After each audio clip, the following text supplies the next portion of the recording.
Hi, my name's Cavan Cato, and my company's called Blanc Smile. It's called White Smile in French. So I was 17, I was going to college, and I was working in Sainsbury's. I bought my first car, and I had an incident with the car. My car was stolen, and as a result of that, I got myself in a bit of an altercation with someone, which resulted in me going to jail. I know a lot of people, like growing up, so I just utilised the people that I know and decided to get into the teeth whitening industry. Because if you go on your social media, I mean, the first picture I saw was missed. Yeah. So you'd whiten his teeth. Yeah. What it is it can become like a spiral event. Without my clients, without the people that I know, I wouldn't be here. I'm not ignorant to think that I've just done this all by myself. Hi guys, CEOCAST, and today we are with Cavan. Want to introduce yourself? Hi, my name's Cavan Cato. I'm a master Psych-K facilitator, teeth whitening technician. I also do healing work with colour, light and sound. So just a quick one, what do you mean by, so we can probably understand what teeth whitening means. Mm-hmm. What do you mean by colour and healing and light healing? Right, so with the light healing, I do gong baths with people. I have Buddha bowls, and it lets off a certain frequency that resonates with certain emotions in your body. With the color healing, I use various cards to put across your body to find out where there's any trauma or any infections or anything like that. So that's that part of that. So in terms of the teeth whitening, what is your company called? My company's called Blanc Smile. It's called White Smile in French. Thought of the name because I always thought of different international names to use for the name of my company. It's just a thought that I always had. So I decided to use, for teeth whitening, Blanc Smile. Yeah, sounds nice anyway. Yeah, but yeah, in terms of background, what about yourself? What did you do before that, and how did you come about with Blanc Smile? Well, what happened is, in the beginning, I was working in Sainsbury's. That's when I was at college at the same time. Sorry, just how old were you at this point? Oh, I was 17. Okay, I was 17, yeah. So I was 17, I was going to college, and I was working in Sainsbury's. I bought my first car, and I had an incident with the car. My car was stolen, and as a result of that, I got myself in a bit of an altercation with someone, which resulted in me going to jail. And then when I arrived home from jail, I started to mix with a different sort of crowd, which then led me to being on the streets, not homeless, but doing things on the streets that I shouldn't be doing. Around not bad. Yeah, it's like low frequency stuff. Yeah. So I was in that for a long time, for years. I'm 60? No, I'm 35 right now. 36, sorry, just turned 36. But about 3 years ago is when I totally just stopped. And I just, I've weaned off of it. And then I went to America to live in LA for a year and found myself. So yeah, and I just... so you found yourself in LA, is it? Yeah. Well, I've always been finding myself, but when I had a major transition, it was when I was in LA. Okay, and that's when did you come back to, obviously you came back to the UK after? Came back to the UK, but the time just before I went to America is when I started at the teeth whitening. Okay, yeah. So you started the teeth whitening in America, is it? I was doing it before America, and I was doing it in America as well. Okay. A bit, yeah. Okay, so where would you say your big break for the businesses? Because I've seen your Instagram, I know you, and you're very busy all the time. Yeah, so what it is with the teeth whitening, I know a lot of people, like growing up, so I just utilised the people that I know and decided to get into the teeth whitening industry. I had my teeth whitened before, I thought I could do this, did a course, and I got into it and just utilised the people that I know. So yeah, no, that sounds cool. So, but just based on people that you know, as you were saying to me earlier in the podcast, before the podcast, what sort of people are you talking about? Because you grew up in what area? Southeast London. There's a lot of artists, footballers that come out of Southeast London. So you had quite a bit of a connection with them as well. So that's how you. So I'm doing teeth whitening now. Yeah. And got connected like that. Yeah, no, I mean, because if you go on your social media, I mean, the first picture I saw was missed. Yeah. So you'd whiten his teeth, is it? Yeah. What it is it can become like a spiral of events will happen, especially when people see me doing other artists, footballers, athletes. Like they want to get their work done. So obviously they want to get involved as well. They see the results. Yeah. They want to do a bit more and stuff like that. Yeah. Everyone wants to be involved. So since you started using social media, how would you say that's helped you in terms of? The first year I did it, it was very, very busy. Yeah. It's still busy now. It's good. Yeah. I wouldn't complain. But the thing is, there's loads of other people that start to do it. Yeah. And they like drop their prices, become a bit competitive. But I'm still busy, and I still hold the quality. So, you know, I had someone today, in fact, and it was like a horror story he was telling me. Well, not a horror story, he just didn't have no result at all. It was the same as he walked in. Fair enough, yeah.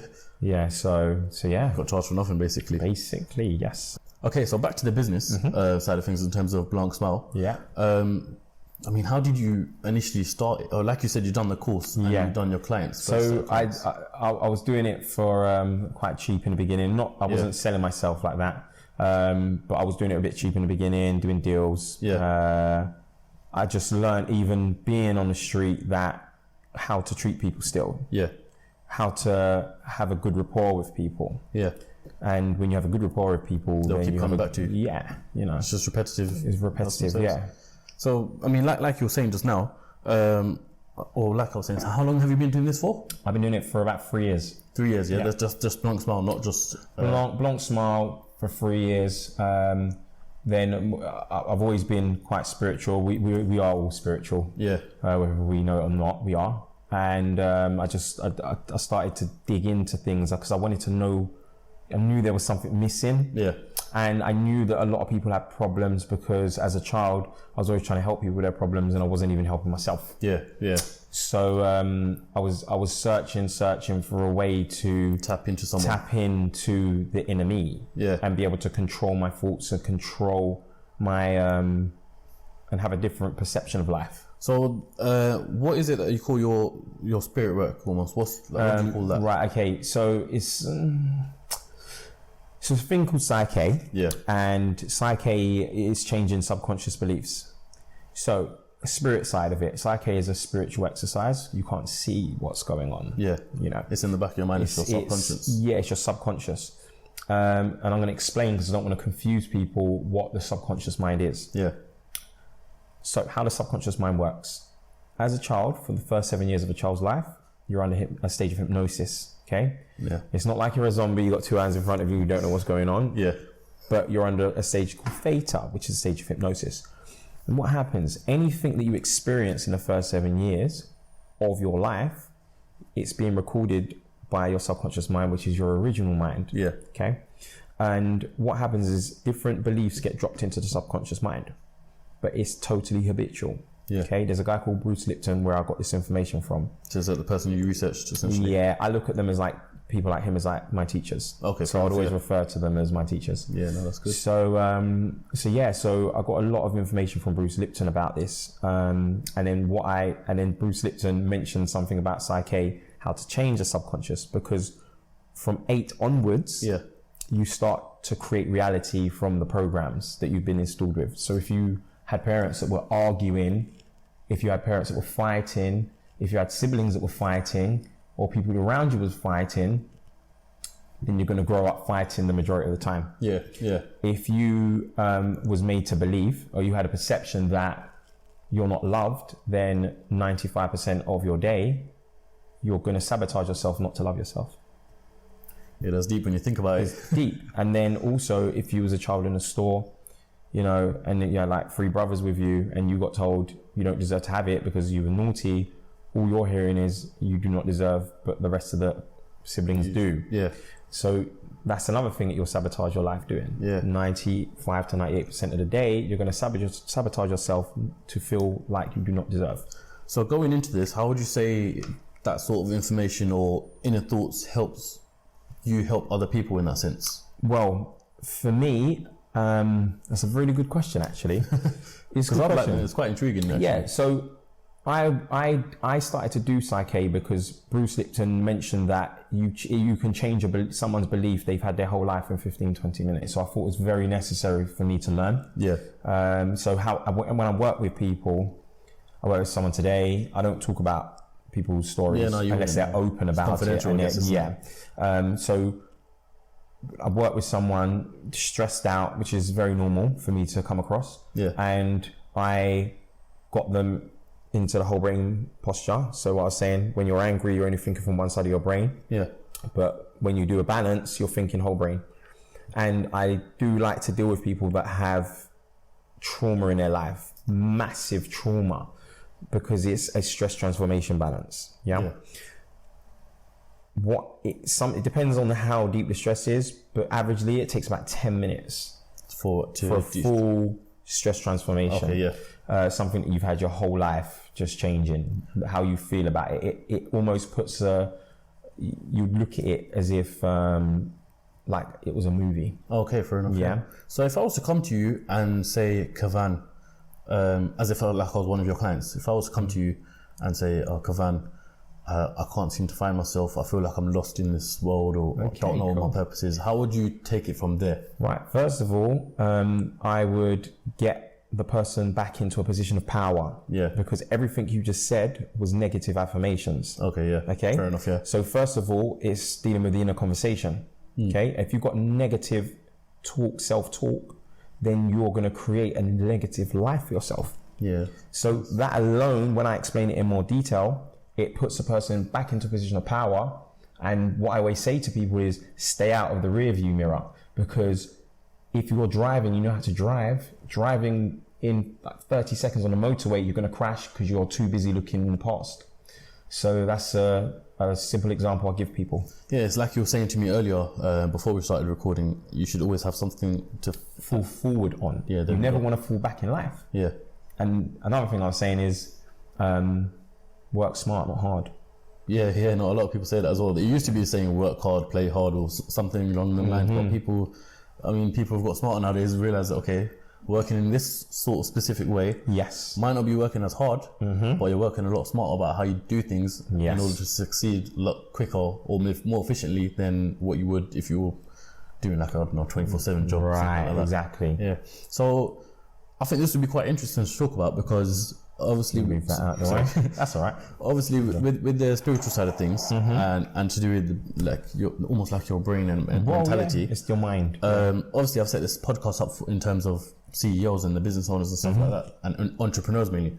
So I wanted to ask you, the mindset of an entrepreneur is said to be that they're probably more stressed than anyone else, or just thinking about a lot more things. And all that. How could you kind of break it down in terms of how an entrepreneur would think? Okay, so an entrepreneur would think on the lines, well, their mind's always going. Bill Gates' mind never stops. He got interviewed, I watched an interview, and Bill Gates said that, what's the thing that you would fear losing? Yeah. And he said his mind, because it never stops. Yeah. But in regards to working hard, which you were told by your parents, you work hard. So you work for, up until 65 years old, and then retirement is 70. Well, sorry, you work up until you're 65, and that's retirement. And then the average age is 70 years old. The average lifespan is 70 years old. So you have 5 years to actually enjoy your life. Yeah, which is not enough. It's nothing. It's not 5 years to enjoy your life. 5 years will fly by just like that. Exactly. And it's scary to think about the fact that when you're working so hard and retire at 65, especially if you're working for an employer or someone else. Exactly. So you're working for someone else for 65 years. Yeah. Get a small pension. Yeah, and then eventually when it comes to your 5 years of freedom, okay, you might have a fair bit of money to play around with. Yep. Not much. Not much. But then again, even if you did, you've only got 5 years. Because you can't bring it with you. Taking people going traveling, holidays, thinking, okay, I want to explore the world now.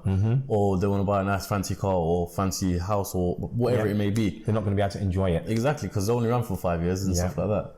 Well, with entrepreneurs, and my friend Manly, he does mind coaching as well. Yeah. That's something else I do. I do mind coaching.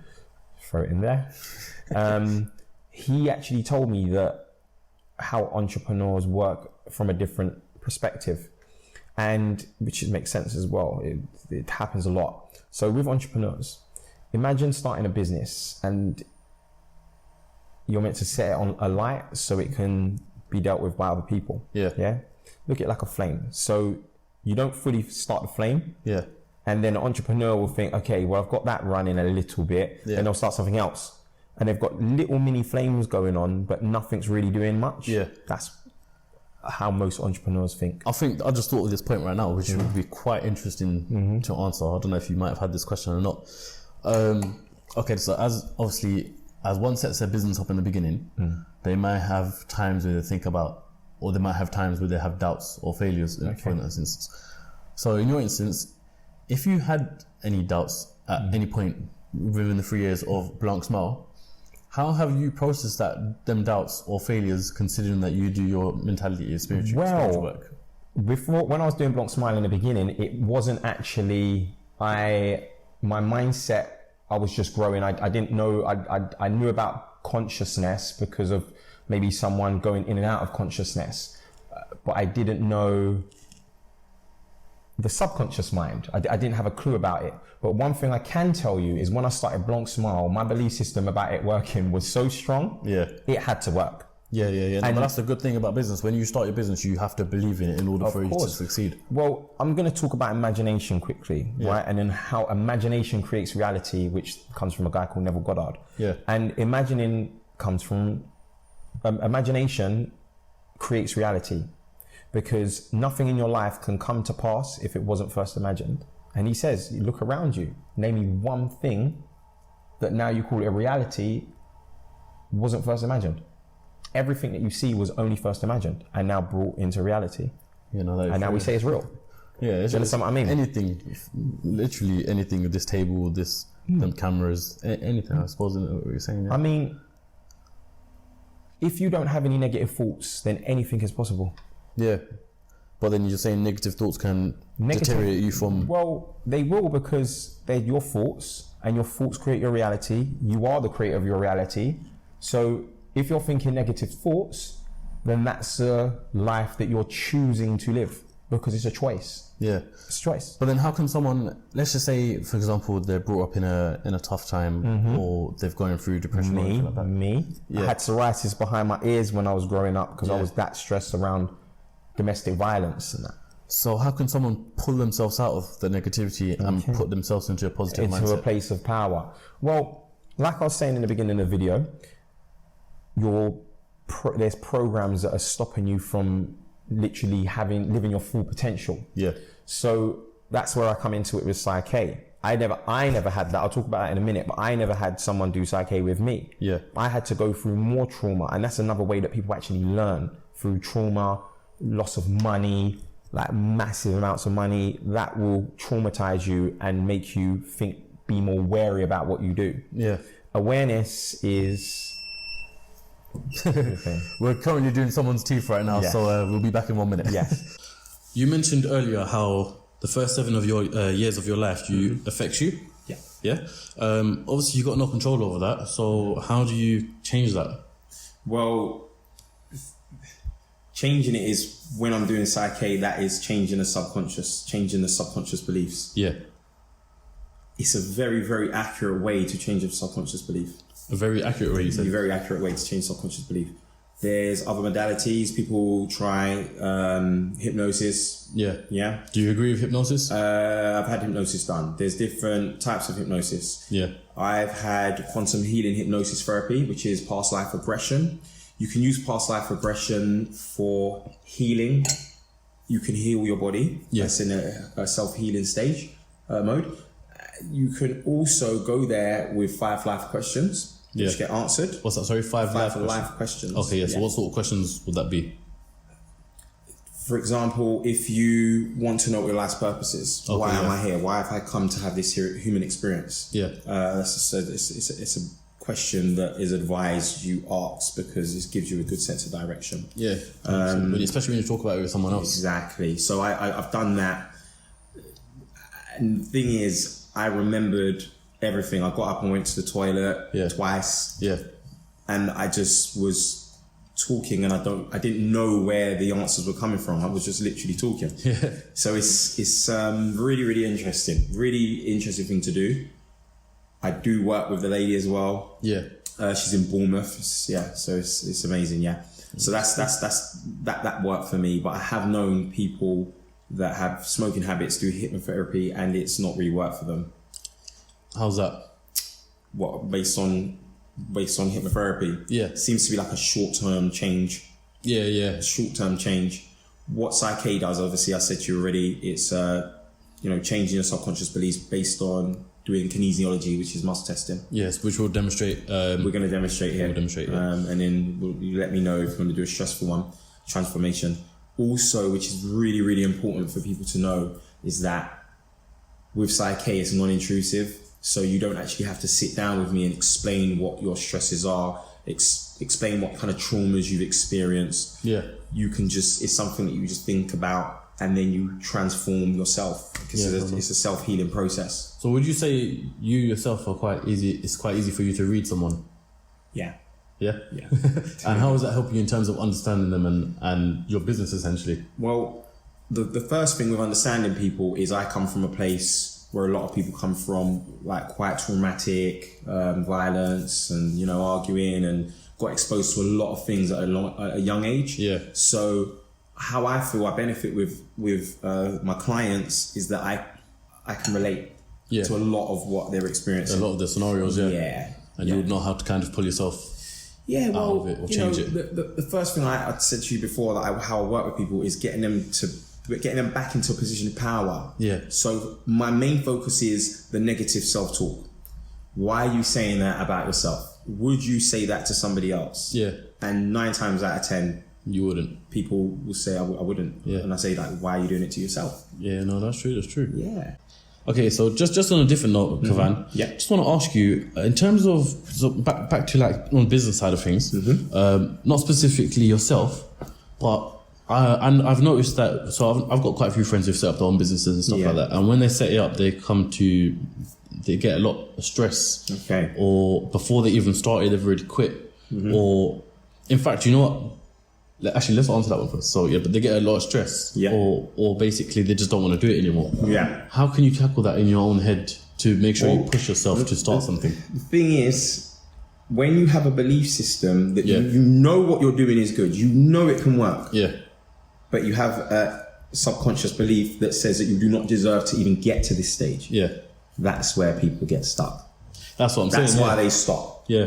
But I can only always put it back down to negative self-talk and changing the subconscious beliefs. The other thing I want to say is I've got a few people that I know, and their mentality is something that I don't always agree with, but I can understand where they come from, but I don't think it's quite healthy for them in a sense. Okay. So I think it's quite relatable to probably a lot of viewers who are watching this, because they might have the same mentality. Yeah. And what it is basically, for example, if I'm talking about business with someone, whether it's starting this, starting that, starting a YouTube channel, whatever it may be, they'll always come back to, we should have done this a long time ago.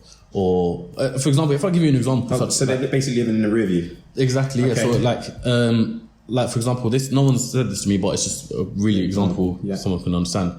With Bitcoin, for example, obviously that blew up majorly. Yeah.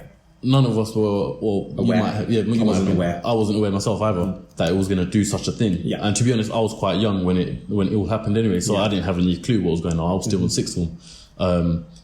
But even now, I've got quite a few people who say to me, I should have bought Bitcoin, I would have been rich by now, could have been driving a Lambo, could have been doing this and that. And to me, I'm just thinking, yeah, you could have, you should have, but we didn't. They're not living in the present. Exactly. You got to stop living like that, in that mindset, and just think about, okay, how can I do this? So can you see how they are sabotaging their lives to not be able to move forward? I mean, I've got this one mate, for example, who wants to buy a car or start a YouTube channel or something like that. And he keeps saying, okay, we should have done it a long time ago. Okay. Has your friend got a camera?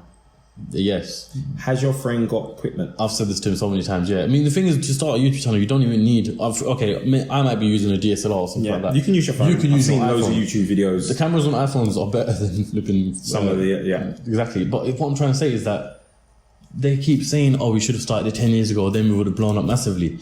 But they don't understand that if you got to stop living like in the past, because you're just gonna crash. Well, you're gonna crash, exactly. And I think some of them already have crashed. Well, and they will learn. Yeah. Because remember, everyone's on their own each individual journey. Even if someone hears this or they watch it, they are going to be like, oh yeah, definitely, and then they go back to that habit. And it's not their fault. I'm not blaming them, but we are creatures of habit. It's just something that we're used to. We're used to. I mean, you know, there's a saying that I used to hear all the time is a leopard never changes its spots. First of all, we're not a leopard.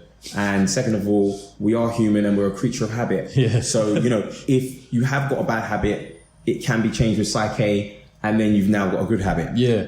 But I mean, I just find it quite frustrating how people not see like that, but they have that mentality where they should have. Well, the mentality how can I? Is them just looking back. Yeah, like I said, like you probably agree, you can't blame them, but it's just the way. And you have victims as well. Yeah. So you can have victims that are constantly complaining about things but never want to change it because they can't vision themselves out of where they are. Yeah. And this goes back to imagining. When you imagine something, you have to put the emotion to the imagination. So all you need to do is imagine what it would be like if you had it. Yeah. Do you understand what I mean? That's why it says, like in the Bible, and I know it's sure exactly in the Quran, but I know it would say that you shouldn't be in want for anything. Yeah. Because it shows that there is a lack of. It shows that that's not present. Yeah. Are you basically saying be content with what you have right now, or no? Not at all.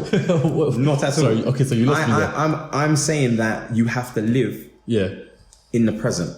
And if you want anything in the future, you have to visualize having it. We're talking about manifestation now. So you visualize actually having that item and imagine what you would be like if you had that item. Yeah. How would you feel? Very happy. Right. So you put the emotion to the imagination. Yeah. And it has to manifest. Yeah, you gotta have. But you don't sit down there every day focusing on the lack of it. If you want a dream home, and you think, okay, I want this dream home, but I don't have the money. That's a sabotaging thought. Yeah. What can happen is you could lose your job, but you know you never lose in life. You never lose. Things are never lost. So you drop your job, you get made redundant, and you're like, oh my goodness, my life's over. But you've been asking to manifest this big dream house, and you're getting paid $100,000 a year, and for this dream house, you need to be getting paid $500,000. Yeah. The universe is doing it for you in your favor. But once someone feels that they've lost that job, then they find themselves in a dark place, and what they thought of and that they wanted in the world, what they desired, they no longer can have because of their self-sabotaging thoughts. Yeah, I suppose that's how it works. All right, so Cavan, this is basically a question that I've personally got myself. Yeah. When it comes to you starting your own business, firstly, me myself, I just believe that, okay, in some cases that having a business partner would be essential. Yeah. Now, how would you go about picking your business partner in terms of the mentality they have? What kind of things would you be looking out for? Well, if I put it like this to you, for me, I'd have someone like my gym partner who's whitening your teeth right now, only because I know he's consistent, he's dedicated, and he's driven. Yeah. Whether it may be to your gym, but those attributes can play a big part in other places. Yeah. But going for yourself? Well, for myself, I've always had the feeling that I can do it myself. Yeah. A lot of people are independent. But I say that with a slight bit of contrast because you can't actually do everything by yourself. Yeah. You need assistance from different places. No one needs help, but people need assistance. So with me, when it comes to business, I would say Earl Nightingale is a good person to listen to or read. Yeah. And he speaks about the mastermind plan, the mastermind. So, for example, me doing teeth whitening, me doing Psych-K, it would be good to have like a jeweler, and it would be good to have a doctor, and we all get together once a week and have meetings. Yeah. And it's growth. So you've got Warren Buffett and Bill Gates. I think they have an afternoon meeting every single day for an hour. Yeah. Well, what would you say you have these meetings for, like, in the purpose? It's just for about the industry, finance industry, how the market is at the moment. Yeah, just understanding growth and just working together as a unit. Yeah. And you obviously don't want anyone that's going to bring your company down. Yeah. You want to have people. when it comes to environment, it's very, very important. Very, very important. Why is that? Because an environment you're around can affect your life. Yeah. So if you're around a lot of thugs, goons, then naturally the vibration that they're vibrating on, you're going to attract a lot of low frequency stuff. Yeah. Now, if you around high frequency people, do you think that you could be around Bill Gates or Warren Buffett or anyone or Oprah and be broke? If you was around them every single day for a year, for even 4 months, even people knowing you know them and you're close to them, do you think that your life's not going to change? Your life 100% changes. Do you know the reason why? In my belief. Yeah, it will happen because of how they're vibrating. Yeah. You will naturally start vibrating. You'll raise your vibration because if it's money that you want, it's wealth that you want, then they're manifesting that. Yeah. They're in alignment with wealth. It's just like a lot of people say, when you should be, if you want to try and succeed in your life, you should surround yourself with the correct people to see who's going to get you there to your end goal, essentially. Yeah. So it brings back to that point, which basically brings me to our next point, actually. Perfect. Networking. When I say networking, I mean mingling. So like what me and you're doing right now, networking with each other. How important would, because a lot of people don't think it's important that, okay, he's my friend, but I don't really need to see what he's doing in terms of his business. For me personally, I think the biggest thing in life for me is networking. You got to network with so many individuals. You don't know when they're going to come into hand or how they're going to help you in your future life. A lot of people don't think the same way. I want to get your views on it. Networking is what got me here. Yeah, definitely. There we go. Networking is what got me here, because without my clients, without the people that I know, I wouldn't be here. Yeah. So networking is important. I'm not ignorant to think that I've just done this all by myself. Yeah, no. You know, without the people, how can I? As my dad taught me from young. Yeah, it's not what you know, it's who you know. Definitely. No, and the type of quality of people that you know. So my mum was on dialysis for 10 years, kidney failure. Yeah. And it got to the last straw. She was like, blood was coming out of her rear area, her mouth like black. And, I went to the hospital and straight onto a holistic diet, cut out meat, dairy, fish, cut it all out. And that was like a major turning point. She was praying, and I asked her how she's praying. My mum's not religious like that. But yeah, she was praying, and I was like, how are you asking? Like, how are you praying? And, it was like, please God, can I, and I'm like, no, because there's a lack of. It's thank you, God, for what I have in advance, or thank you, universe. The thing is, there's people that don't believe in God, but when I explain it to them, a lot of the time they're like, okay, cool, I believe that there is a thing, then I understand that, but some people don't like the word God because it's being referred to as a he. Yeah. People don't like that aren't religious, they just don't like it. I'm not actually religious myself, but I follow religion. I believe in most religions. Yeah, no, from the conversations I've had with you, it seems like you studied quite a few of the religions. Yeah. I think it's necessary, because I'd be quite ignorant to just think, it's that and that is exactly what it is. Yeah. But I changed the way that my mum was asking, or like desiring the kidney. Yeah. So I said that what you need to do is you need to imagine having it. How would you feel like if you had it? And then put the emotion to it, and then thank God for getting her this kidney. Yeah. Within 3 days, she got a kidney. And then it was from an alcoholic, so she declined it. Yeah. And then 3 days later, we was at a party and it was offering her Prosecco. She was like, no, I'm getting a kidney in the morning. Now, anyone that knows about the waiting list for transplants, it can be 10 years. And in fact, like, she took herself off of it for a couple of years through fear of horror stories of people having transplants. So anyway, that night when we went to the party, in the morning time when she said she was getting a kidney, she got a phone call again 3 days later. 33 is a powerful number. So she got a kidney, like a Rolls Royce of kidneys. So it's amazing. So, use your imagination. Use your imagination, honestly, because imagining does create reality. If you just sit here for a second and just think about where you are in your life at the moment, and then just really, really take a deep, deep thought and know that you created everything up until this point. No, that's wicked. That's wicked. Like, you literally created everything up until this point. When you think about your thoughts, then they can't be denied. And also, with your thoughts and how your thoughts work, if I told you that about 90% or 95% of your thoughts are the same every day, every single day. They're the same. That's all right. They're the same. Same thoughts over and over and over again until something else happens, dramatic, and then you change your thoughts. Yeah, no, that's true. That's true. So, it's something to definitely sleep on and think about, because... Yeah, make sure you guys remember that. Yeah, all of what I talk about just puts people back into the position of power. It's like necessary to just know who you are spiritually and, look from within you for the answers. Yeah. Yeah? Cool.